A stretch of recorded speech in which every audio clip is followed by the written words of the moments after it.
आपने बड़ी अच्छी बात करी कि हम जागीरदानों में शामिल नहीं हैं।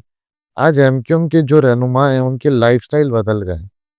आज एमक्यूएम के भी रहनुमा जो कि बात करते थे गरीब मुतवस्सित तबके की, आज वो खुद ना गरीब दिखाई देते हैं, ना वो मुतवस्सित तबके से दिखाई देते हैं।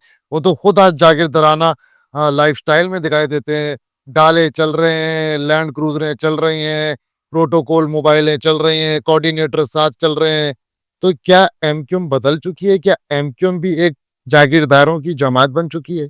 नहीं, हरगिज़ ऐसा नहीं है। और अगर आप आज भी मैं चलें इसको इस तरह लेते हैं कि आप आज जाके देख लें कि किस तरह से एक आम एमपीए, एमएनए का प्रोटोकॉल किसी भी दूसरी सियासी जमात का होता है, और हमारे लोगों का देख लें, आप मुझसे मिले हैं और हमारे एमपीएज़, एमएनएज़ से आप मिले हैं, तो जिस तरह से आसानी से अवेलेबल होते हैं हमारे लोग, शायद ही कोई ऐसे एमपी, एमएनएज़ होंगे जो किसी भी सड़क पे, होटल पे बैठ के चाय पी लेते हैं, कहीं भी खाना खा लेते हैं।